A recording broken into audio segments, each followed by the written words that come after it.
ஊரை கீழே விழுந்து எல்லா பிள்ளைகளும் மரணித்து விடுகிறார்கள்.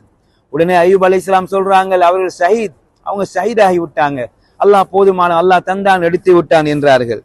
மூன்றாவதாக அய்யூப் அலைஹிஸ்ஸலாம் மன்னவர்களுடைய வீடே தீக்கிரையாகிவிட்டது. கடைசியில தப்பியது அய்யூப் அலைஹிஸ்ஸலாமுடைய உடம்பு மட்டும்தான். காப்பாத்தி கொண்டு வராங்க, உடம்பு முழுக்க நெருப்பு பட்டு உடம்புல தீவுடைய ஜுவாலை நெருப்பினால் பாதிக்கப்பட்டிருக்கிறது அய்யூப் அலைஹிஸ்ஸலாம்.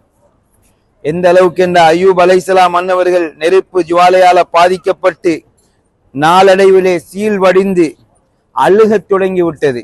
அய்யூப் அலைஹிஸ்ஸலாம் மன்னவர்களுடைய உடம்புகள்ல புண்களில் புழுக்கள் ஏற்படுகின்ற அளவுக்கு ஆகிவிட்டது. அப்பொழுதும் அவங்க அல்லாஹ்வை மறக்கல்ல.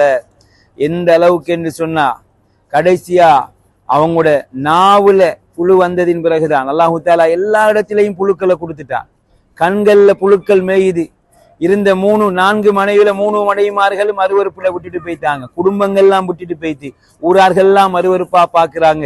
அந்த நேரத்திலும் பொறுமையின் சிகரமாக இருக்கிறார்கள் அய்யூப் அலைஹிஸ்ஸலாத்து வஸலாம் மன்னவர்கள்.